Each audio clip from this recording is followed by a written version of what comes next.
Okay.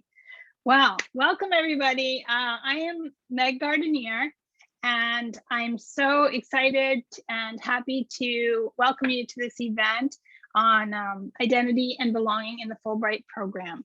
I am the Fulbright program coordinator at the Georgetown Center for Research and Fellowships, where I work with Lauren Tuckley and Bill Sasato and Colleen Dougherty and Fatima Smith. And I am also a Fulbright alumni. So I'm happy to talk. Yeah, I'm happy to talk later on about my own experience. And certainly I'm a humongous fan of this program. As you all most likely know, we are well into our application cycle. Things are starting to kick up. The national deadline is October 14th. So this meeting could not be more timely. And I am just really happy to be presenting a discussion today. The formal topic that we will be discussing is identity and belonging in the Fulbright program, a conversation with Fulbright Noir and IIE. And to present to you today on this amazing topic, we have Ms. Ashley Morefield, who is a Fulbright alumna, and she's an SSP master's candidate at Georgetown School for Foreign Service. She's also the Fulbright Noir board co-chair and social media coordinator. So she'll be presenting some really great information on the organization as well as on her own Fulbright experience. And welcome, Ashley. And I also want to introduce, and we're very pleased to welcome today, Mr. Lee Rivers, who is Outreach and Recruitment Specialist with the Institute of International Education, which, as you most likely know, is the organization that administers the Fulbright U.S. student program. And Mr. Rivers has published a book chapter on the genesis of Fulbright Noir, and he's going to be sharing some of his insights about diversity, inclusion efforts, as well as his insights on Fulbright Noir, I hope. So welcome to you, Lee, as well. So with that, we'll be hearing from both speakers, and then we'll open it up for questions, discussions. If we have a small group, we can talk about anything that's on your mind, as well as some suggestions and ideas for moving forward together. I would just say, in terms of process, we'll ask that everybody stays muted during the presentations and raise your hand, or feel free to add comments or questions into the chat, and we'll be sure to respond to those as well. And I think that's about it. Thank you so much. And we're really, really delighted that all of you could join us today, and really excited for a very enriching discussion on identity and belonging in the Fulbright program. So with that, I will turn it over to my esteemed colleague, Ashley. And Ashley, the floor is yours. Thank you so much. Great. Thank you so much, Meg. We're so happy to have this opportunity to get to partner with the Georgetown Center for Research and Fellowships for the first time. And it's great to see people from all over the states who are able to join. So thank you so much for taking some time to join this important discussion. And I hope others that benefit from the recording, please feel free to reach out to any of us, of course, about anything you hear today. But as Meg said, I am the board co-chair and social media coordinator for Fulbright Noir, which is an affinity group for Black identifying Fulbright applicants and current grantees and alum across all different Fulbright programs. So whether that's English teaching assistantship, research grants, masters, any program that anyone has opportunity to complete. So I will go into just a little bit about the genesis of our organization, and then I can talk a little bit about my own personal experiences with my ETA experience. So I'm just going to go ahead and share my screen. See if they allow me to. There might be a chance that they might not allow me to, but we'll see.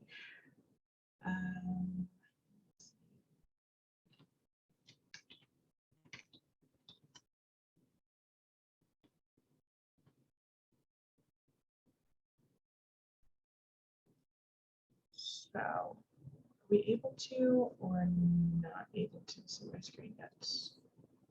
Not yet. Meg, you may need to make her a co-host. And oh, there we go. Perfect. Okay. Great. Yeah, she is a co-host. Okay, great. Thanks so much. So just a little bit of background on Fulbright Noir and how we were started. We'll just kind of go into a little bit about our history, what our ongoing projects are, our team currently, and what we just try to aim and advocate for as a remote volunteer-based organization. So in 2017, we were started by 4 different Black women who founded our organization. Chiamaka, Desiree, Hannah, and Sunita, who were all different grantees in Europe at the time in 2017, in different countries, Belgium, France, and Spain. And they really just found that there was a need, right, for a space for Black people to talk about their experiences, to connect with one another, and to really just embrace their stories and their individual experiences, as they felt like they couldn't really find that in other spaces that were outlined by the Fulbright program and the different alumni networks that existed at the time. So even just in the midst of their own grants, they wanted to create this organization to get together and make space for Black grantees. So they started with a lot of different initiatives, from resource books that could talk a little bit more about the application process, things you needed to know while you were doing your grant, whether it was funding needs, right, travel, having communication with IIE or Fulbright program overall about different concerns or needs throughout the program. And one of the biggest things was creating just a specific space for different grantees to meet one another, which resulted in a Genesis symposium, which they held in Brussels, Belgium in 2019, which was great because it brought grantees from all across different European posts and commissions to come together and just spend a weekend connecting, working on professional development skills, what were different concerns that each person who was present had about their own experience or the overall process, and how they can better the program in the future, but also how can they really use the Fulbright program to, improve themselves and launch into their careers post grants as well. So our vision generally, and based on this kind of start from our 4 founders, is really to focus specifically on the needs of Black grantees. We value community and empathy, education, innovation, creativity, collaboration, and of course, DEI, diversity, equity, and inclusion. And for our mission is to remain an independent grantee-led initiative so that we can support those who are interested in learning more about the program and opportunities it presents, those who are currently within the program and need support, and those who afterwards are wondering, how do I benefit from this and use this experience and these resources to better ourselves. So we are a completely, remote-based organization. We don't have a brick and mortar, office or anything of that nature, as we are all alum who have decided to commit to this organization. I've been on the board since 2020, which is when they had launched a new application for a board to be more cemented and really honestly to build on all the initial goals that they had wanted for fundraising needs, event needs, and connecting with all the other affinity groups that also have emerged since, which I'll touch on a little bit later. So this is our current board that we have right now. As I said, most of us started in 2020 with that launch. We typically wanted to have 2-year terms, as of course, we're all kind of doing a lot of different things in our own lives, continuing with education, full-time work, that sort of thing, continuing to apply to even other grants or other fellowships. So we have Alexia, who completed her ETA, our English teaching assistantship in Colombia just now. She just finished. And she's our logistics coordinator. Tyler, who is currently based in Amsterdam in the Netherlands. She did 2 Fulbrights in a row from 2018 to 2020 in Amsterdam, and then continued to teach afterwards. And she hosts all of our events. Morgan, who is currently based in Pittsburgh, and she is focused on our fundraising needs and how do we, one, of course, for our own sustainability, continue to raise funds, but also to have opportunities for different grantees. We hope that one day we can have different mini grants that applicants could apply to. and hopefully have additional funding for whatever needs they have to support either educational initiatives or just, just general welfare while in the Fulbright program. And Sasha, who is my co-chair for the board and also our communications and outreach coordinator, who's out in Texas. So you can see that we're all in very different places, and we've had other members of our board who are in other areas, but many of us who have continued to stay in places where we had our grants or just continuing education and other professional pursuits in other areas. We also try to have volunteers when we can, whether you're in your grant or have finished and just really want to come back into the community and be connected. Please feel free to reach out to us. We always love to meet new people, hear their stories, and what ideas they have for expanding this network. For our special projects, we have a number of constant initiatives, and of course are always open to starting new initiatives as well. For our main one is opportunities like this, getting connected with different college and university fellowship offices, trying to make sure it's known that we are a resource for different applicants or current people who are on their grants. So however we can assist them. So we try to get connected, let them know about how important it is, right, to highlight different identities that can be represented within the Fulbright program, what needs to be known before you even embark on your grant and during your grant, and how that can shift and change depending on where you are. There is no one typical Fulbright grant at all, no matter what community you're in and what your experiences may be. So we try to connect, and we've had really great collaborations with different universities across the state so far for that. We try our best to have virtual and in-person networking events. Obviously, we started in 2020, so a number of our events had to be virtual in essence to begin, and of course of us being all in different areas, but we try to connect with either current grantees again, alum on different topics, whether it's Juneteenth, which is next week coming up, and the history of that and how it's important within the frameworks of teaching and education, but also of our identities and how we've come to this program and today and how it's evolved since its creation.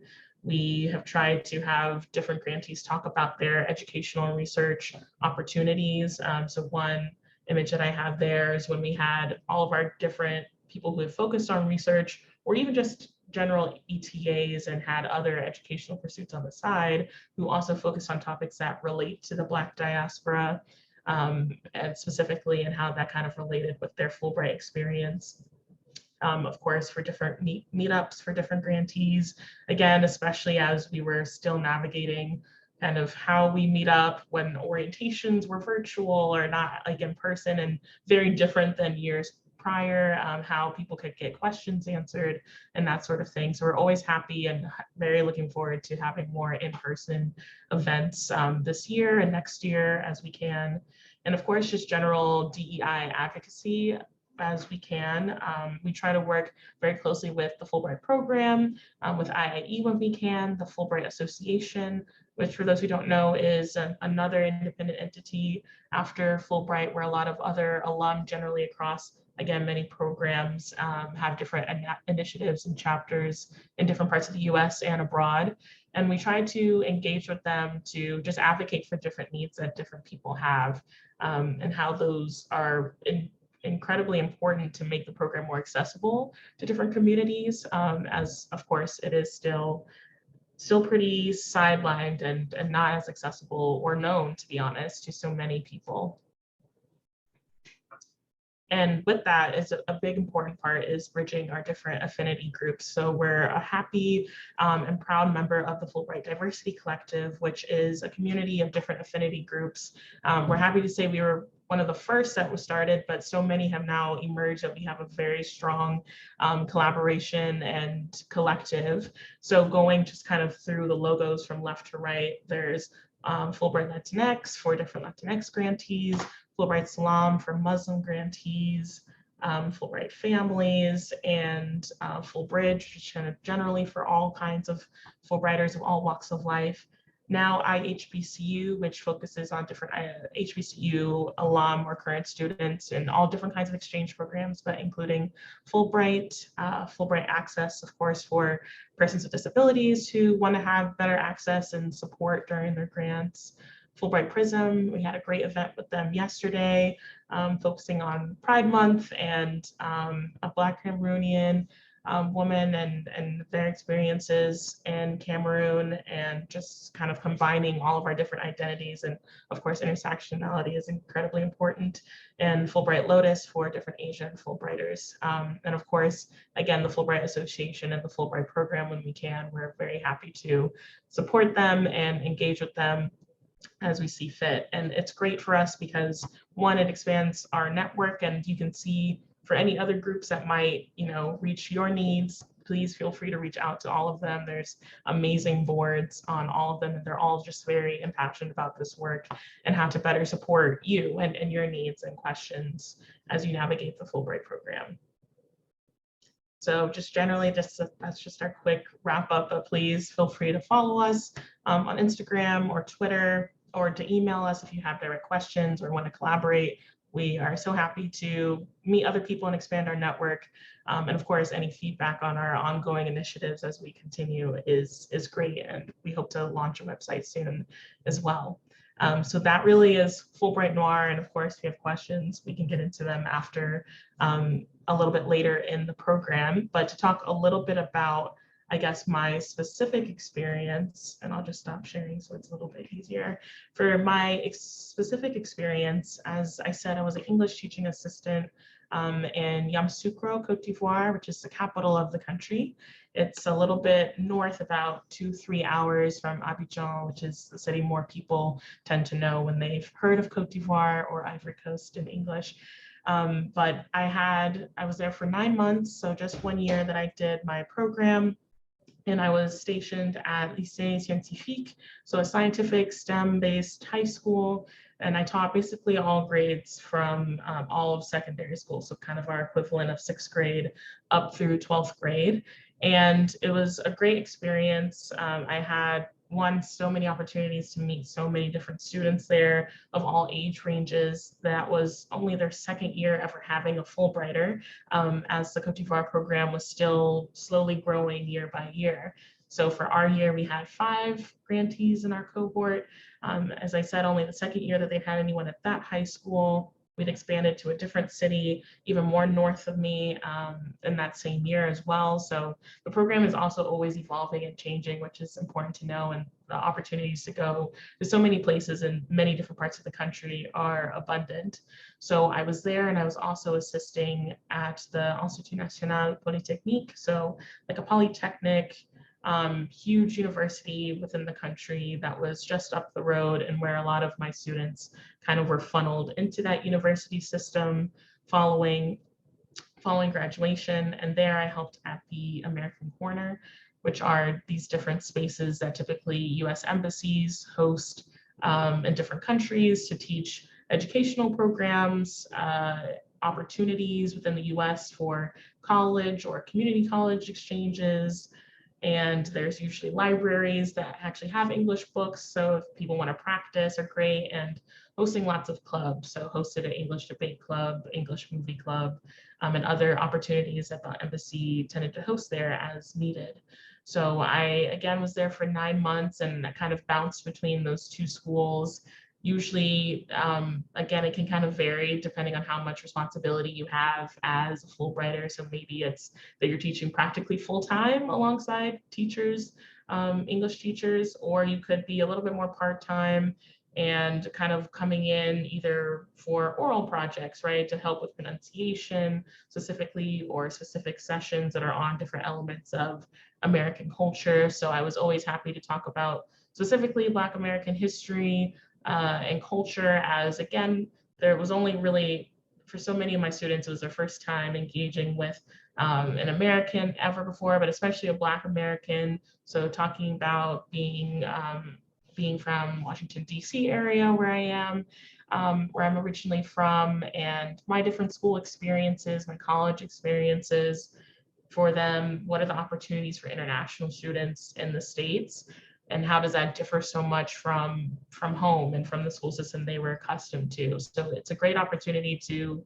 bring a lot of yourself. That's the point for Fulbright, to have diverse ambassadors of American culture from all across the country who can talk about their experiences that are unique and still very American, right? So it was a great opportunity to talk about that with them and to hear more about their own lives as well, and what they hope to accomplish if they wanted to come to the US at some point, or just other opportunities. Of course, there are challenges, right, with one with just English teaching overall. It's not always the priority for students, right? My students were in, they took classes in French and in an additional language and then English, besides all of their other STEM courses. So they already had huge loads. English wasn't always the #1 priority for them, but when we could connect, it was great. And when they had fun with projects that were completely their own, and honestly, it was our time to kind of give them something outside of the national curriculum, outside of the norm of what they had, and just an opportunity to work with one another, work with us one-on-one when we could. So there were lots of times where that was incredibly important. And honestly, for me, it felt very important for them to have a representative of someone who looked like them and had dreams like them, and talking about that experience very genuinely. You know, there are real questions of, when we talked about civil rights movement in the States, and they asked if that still is the case today. And obviously that's kind of a complicated question. And we had different experiences. My friend who was with me, who was a grantee, was from Georgia and I'm from DC. So we talked about those different experiences and what that's like for me to always be in predominantly white institutions, or for her, she really had never been in predominantly white institutions. And so we talked about all the realities that are different for us. And all of that was very important and unique, and not something that, again, every grantee can bring to their different experiences, or they'll talk about their home state and home colleges and all of that.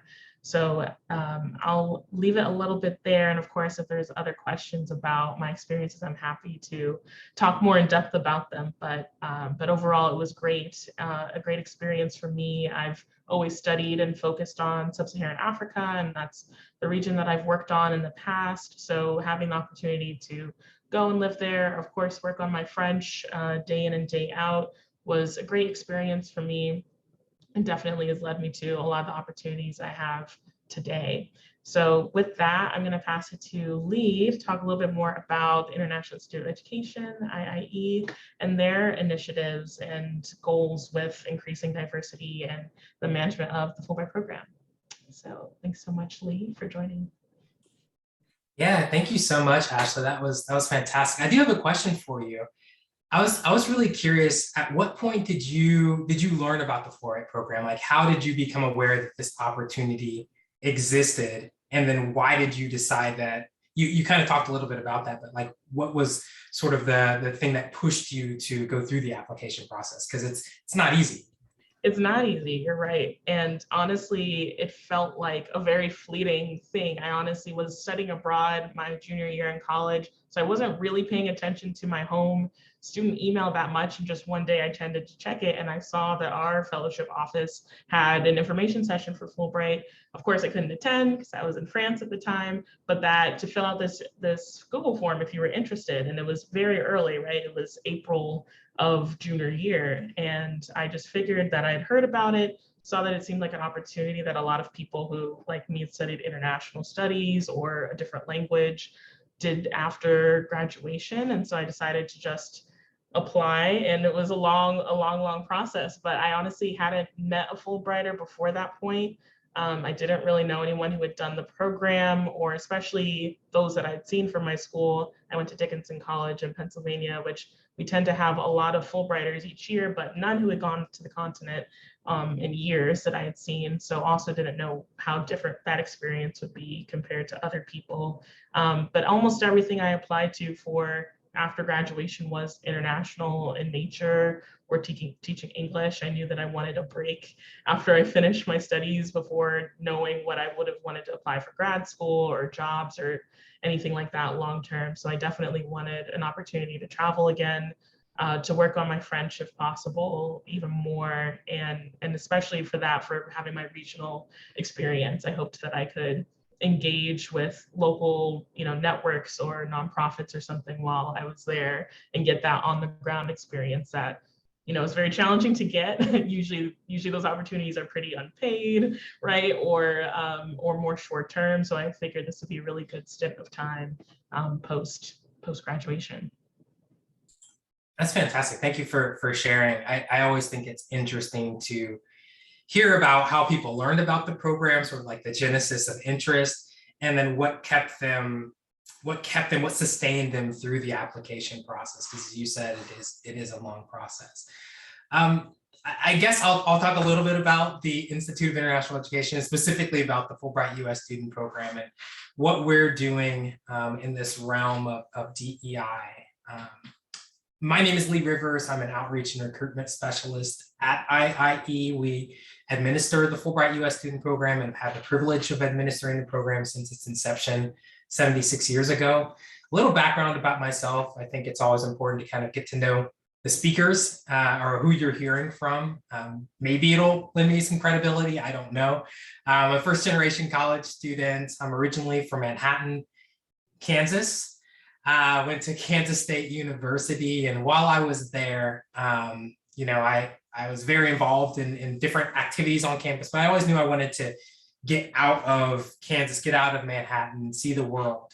And so I started looking into study abroad opportunities. Being a first generation college student, working 2 jobs, I knew I wasn't going to be able to afford it, but I was introduced to some opportunities through some of my advisors on campus. And so I was introduced to the Gilman Scholarship Program, which is another program administered by IIE. It's for undergraduate students that have high financial need, receiving a federal Pell Grant. I was fortunate enough to learn about that opportunity, apply for it, and receive it. And so I studied in Australia for a semester. About a year later, I had another opportunity kind of present itself, and that was through the Fulbright Hayes Scholarship Program. This is through the Department of Education. Similar mission to the program that I'm going to be talking about today, which is fostering mutual understanding, being that cultural ambassador. But this was a short-term research project, group collaborative research project in Tanzania, where there were a group of Americans collaborating with a group of Tanzanian students to learn about architecture and learn about sustainability in certain regions in Dar es Salaam. So really cool project. And it was those experiences that took me from wanting to be a physical therapist in my career or physical terrorist, depending on your relationship with that profession, to wanting to be in higher education, wanting to help people that look like me know about these opportunities to go abroad, and also to get funding to be able to support them to go abroad. So those experiences definitely had a direct impact on my career trajectory. I've been with IIE for 14 years this month, and I've had the privilege of working with multiple programs, always in an outreach and recruitment capacity. So let's talk big picture. ECA, the Department of State, and then kind of narrow into what we're doing as an outreach and recruitment team within the Fulbright U.S. student program. So just to kind of steal notes from my colleagues at the State Department, as the sponsor of the Fulbright program, the State Department believes in building diversity and inclusion into the Fulbright program. And I think that's evident through their diversity statement. If you haven't seen that statement, you can go to the Department of State, the Bureau of Educational and Cultural Affairs, and look up their diversity statement. But I think this focus on increasing diversity isn't just seen within the Fulbright program, but it's in the Department of State as a whole. It's in the Biden administration. I think we've seen that. It's in Congress and throughout the public and private sectors of society, sort of generally speaking. So this has been a focus not just for us and for our sponsors, but also for for Congress, which is exciting.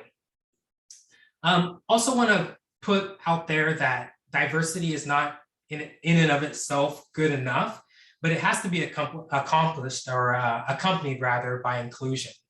And, we're trying to do a bit more in the last 15 years. There's been a big focus on diversity and inclusion within the program. We've seen this through pre-departure orientations, through online materials and resources, through webinars, symposiums, trainings, and all kinds of services that are being offered overseas that are meant to help folks navigate race, ethnicity, diversity, their identities while abroad, and the list goes on. So that's a little bit sort of big picture. Fulbright program is massive. We're working with over 140 different countries. And what you learn is that every country is different in how it administers the program, and who it's looking for, and the resources and supports that are in place in that specific country. But as I was saying before, I feel like in the last 15 years, but at least the last decade or so that I've been with IIE, there really has been a focus on making sure that this program is doing all that it can to increase diversity. And when I say that, I mean in its broadest sense. Within the outreach team, we're focusing on sort of 3 areas. We're looking at the individual that's applying for the program and all of their various identities they bring to the table. We're looking at institutions, a focus primarily being on MSIs, being on HBCUs, on HSIs, on tribal colleges and institutions. So we're looking at the institutions, where are students coming from? And then we're also, finally, we're looking at the geography.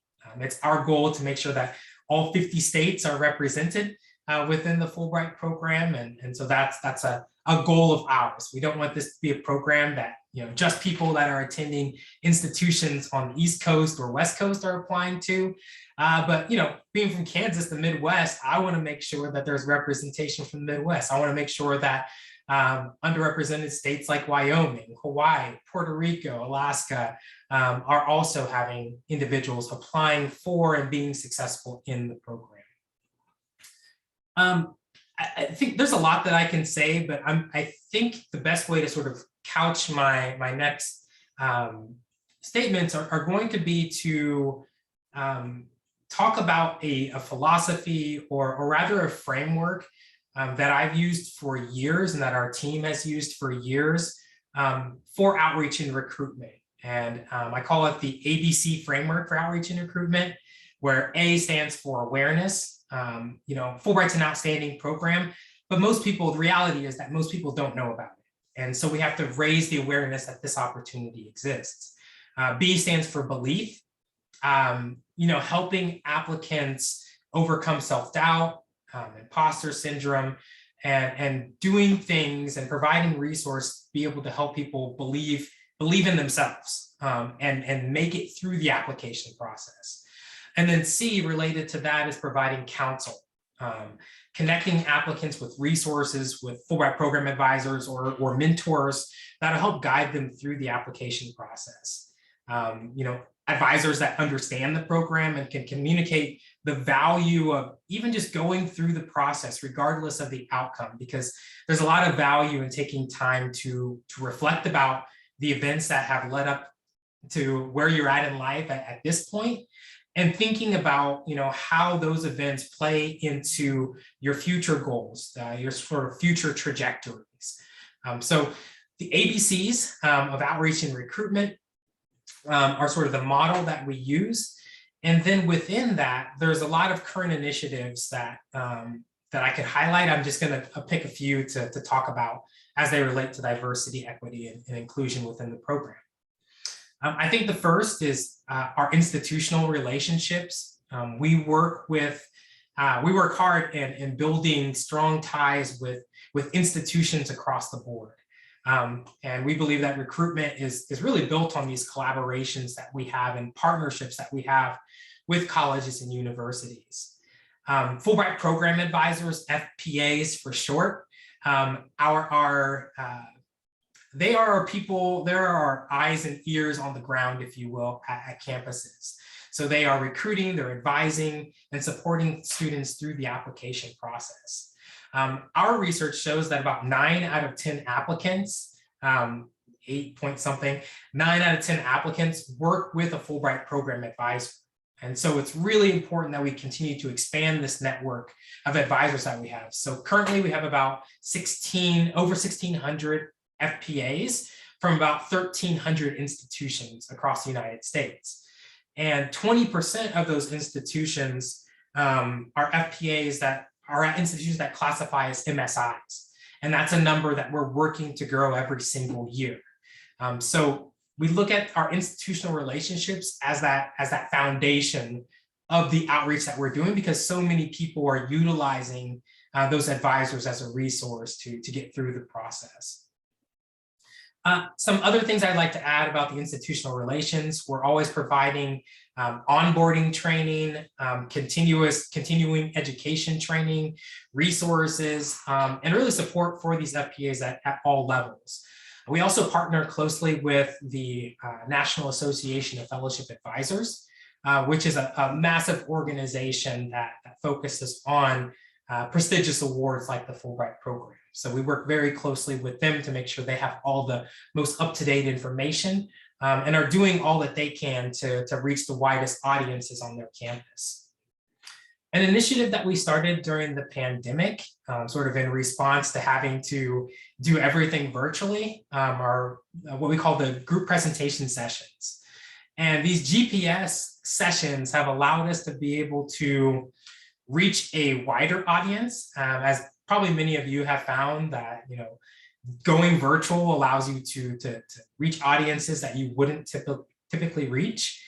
With these group presentation sessions, we've been able to successfully connect applicants with their Fulbright program advisors earlier in the process, which in turn, we believe has helped them build stronger relationships and trust in that process, that has led to more people successfully completing their applications. We've done just under 30 of these group presentation sessions. We've reached over 480 institutions from 46 states, including DC, PR, and the US Virgin Islands. So those have been a big success. We've done GPSs that are focused specifically on HSIs, focused specifically on HBCUs, and with those numbers, we've had over 15,000 people register and over 7,500 attendees at these group presentation meetings, which are great. Still talking about institutional relations with our Fulbright program advisors, we have a Fulbright program advisor development initiative, and this is a 2-day intensive training that we do with Fulbright program advisors, primarily coming from minority serving institutions. And this is where we're covering best practices. We're talking about the basics of the program and all the tenets of selection within the Fulbright program. This has been a program that's existed since 2015. And what we've seen is, for institutions that have participated in the FPA development initiative, is that there's been a 35% increase in the number of applications that are submitted from participating institutions. And there's been a 260% increase in the number of awards that those institutions have received. So that's just another example of one of the initiatives that we've done that fits within this institutional relations. Another thing that we've done is working with external partners. We understand that there are organizations, be those professional organizations or associations, that are constantly that are doing a great job, I should say, of working with students that are historically underrepresented in international education. And they have established trust and relationships already in place. And so we've partnered with a lot of those organizations, be it the Posse Foundation or the Thurgood Marshall College Fund, which works with HBCUs, the Hispanic Association of Colleges and Universities, the NCAA. Athletes are very extremely underrepresented in international education, just to name a few. So that's another initiative that we engage in. I think one of the most important initiatives that we engage in is amplifying and sharing diverse stories from alumni. And we realize that alumni are really the ones that that get the word out there. This is a program that word of mouth is still kind of the best way to share information. We realize that alumni, they care deeply about the program. Alumni are connected to networks that we don't connect with necessarily. They know how to talk to their peers. We look at alumni as thought partners. They have great ideas. They bring fresh, current, and sort of new energy to the program. And within this alumni, sharing stories and really highlighting them, we have the Fulbright Alumni Ambassador Program, which has been around since 2008. And we've had over 250 ambassadors serve as the sort of voice and the face of the Fulbright program. Alumni help us build belief. They represent the diversity of the program.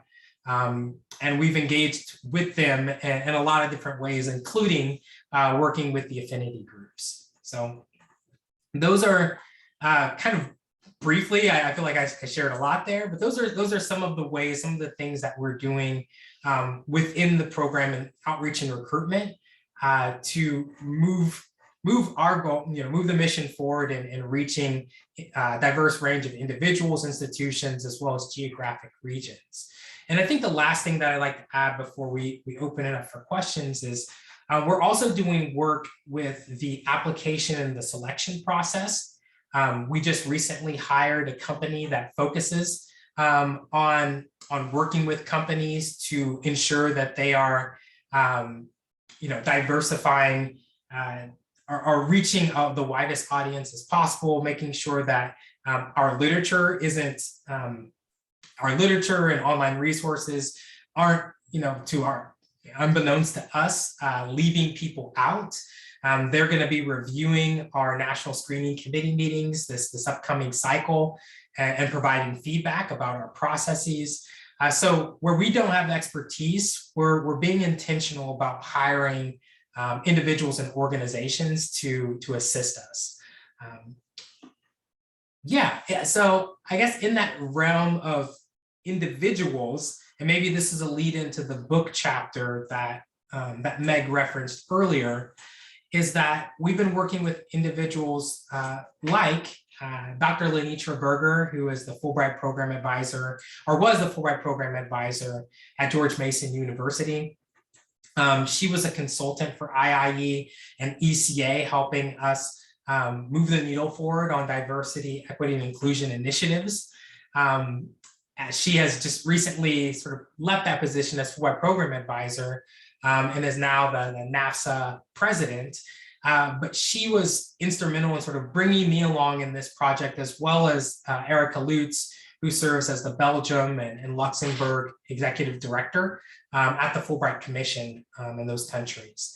So we were invited to contribute to sort of a larger book entitled A House Where Everyone Belongs, Redesigning Education Abroad for Inclusive Excellence. This book really focuses on expanding inclusive practices within international education to all students. But the larger goal is making sure that these initiatives and these practices from various practitioners within the field kind of extend to higher education as a whole, and making sure that everyone is achieving inclusive excellence on their campuses. So long story short, the book chapter that we worked on was called Fulbright Noir, Race, Identity, and Empowerment in the Fulbright U.S. Student Program. And it focused on postgraduate fellowships, specifically the Fulbright U.S. Student Program. And we really kind of talked about, we talked about sort of the formal as well as the grassroots initiatives and mechanisms that can be leveraged to support alumni, to recruit students, as well as support students, specifically Black students, while they're on program. This is a case study, if you will, where we're looking at Fulbright Noir and using that as a case study. We have an inset from Chi-Chi, who was referenced earlier, where she's talking about sort of the genesis of Fulbright Noir and how that developed. But really, our goal with this is to, through the example of Fulbright Noir, show that alumni really are the #1 resource when it comes to supporting students in these programs before, during, and after. And I hope that in this chapter we have provided some examples for practitioners to really kind of take a closer look at their program structure in country, as well as the content that they're providing students, so they can understand, the effects that their guidance has on the student's experience. So that was a really long overview, and I apologize for rambling on there, but hopefully you guys learned a little bit more about the work that we're doing. No, thank you so much, Lee. I mean, I think it's a really fabulous overview of all of the institutional efforts and your personal research as well in this field. So I'm really pleased to hear from you about all of that. I do have some of my own questions, but I want to hold off a little bit and open it up to the floor and see if some of our participants would like to jump in with some questions, since you took the time to be with us today. So would anybody like to kick us off with a question? You can unmute. Okay, yeah, Lori, go ahead. You can unmute. Yeah. I'm super excited that the National Screening Committee will be reviewed by an outside organization. And which kind of leads me, I've sat in on one national screening committee thus far in my career. And I didn't see a great deal of diversity, but I'm wondering overall, Lee, if maybe you have those statistics or have an understanding of the diversity of the National Screening Committee as it stands now, or if it's been changing in recent history. Yeah, that's a great question, Lori. I don't have numbers in front of me. I can talk to our selection and application team to see what I can get. And I'm not quite sure if you're talking about the makeup of the NSC and like who we're bringing in. I can tell you that there has been an extreme focus on making sure that those reviewers are coming from a diverse range of institutions, really focusing on MSIs. That makes a big difference. Having different perspectives, reviewing applications and offering their feedback. So I wasn't sure if you were focused on that aspect or like bigger picture numbers and sort of diversity within those 10,000 plus applications we received.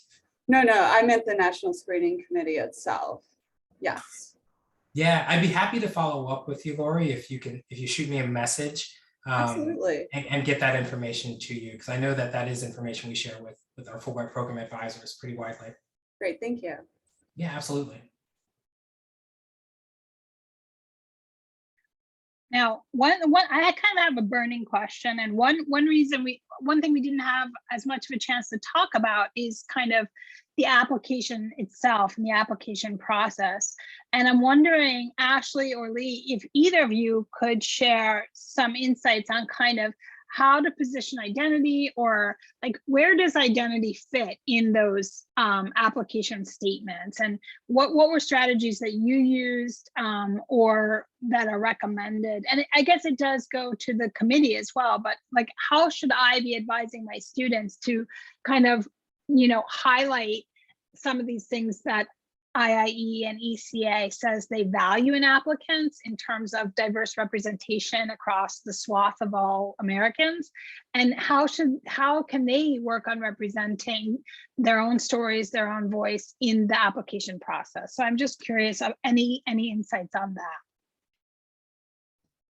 Sure, I'm happy to hop in first, and Lee, if you want to get into it. I think for me, what was most important was reminding myself that no element of my identity should have been forgotten in my pieces, and that no matter how much it feels like maybe it's 2022, there's more and more people who look maybe like us. Maybe it's not as important as it used to be, right? When these programs were first starting to open up. But no matter what, your identity is important to you because that's who you are. And that's essentially who you will bring when you embark on these programs. So I think being honest with yourself of what's very important to you, what elements of your childhood, your educational experiences, travel or lack thereof, as Fulbright, is important for like not just avid travelers, but people who haven't been outside the US and want to go and learn about the world and how we're similar and different. All of that is incredibly important in your pieces.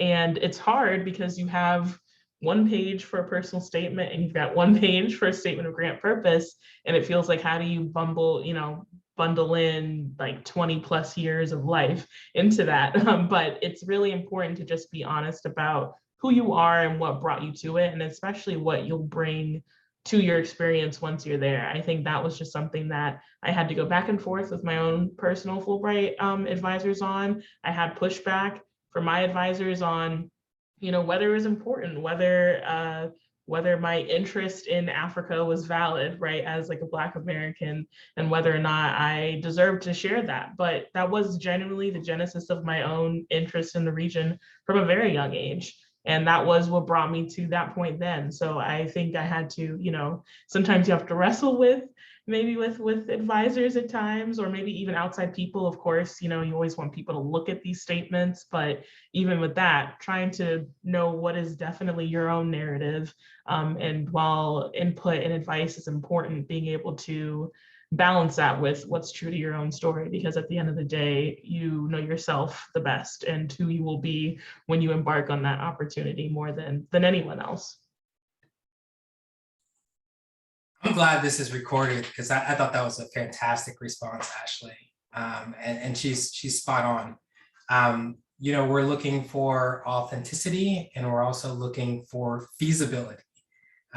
You may like throw out all your identities and be super authentic and everything in your application, but if you don't have the skills to be able to do what you're proposing to do, you're not going to get the award. So it does come down to you being able to do what you're proposing to do, but at the same time being strategic in sharing your story, as Ashley was just saying.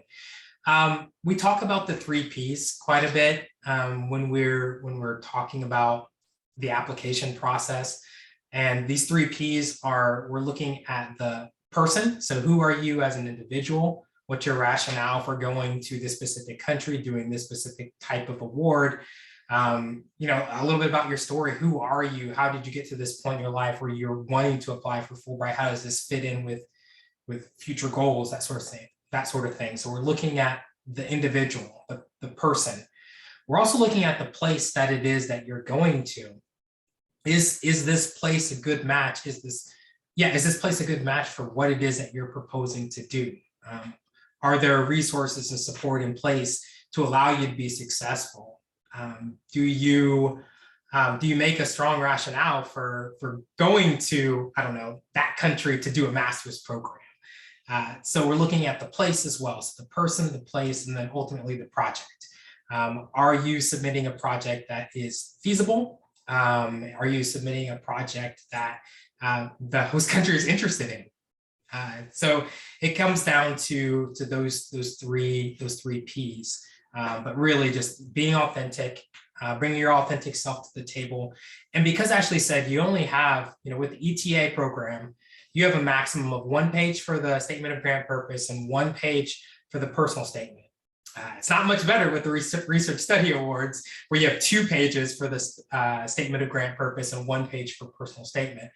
So I think you need to be strategic in thinking about who else that you're asking to help you with this application, be it an affiliate or a reference. Who else can maybe speak to other aspects of your identity or speak to other aspects of your character that will give the readers this sort of mosaic, this full picture, 360 perspective of who you are as an individual.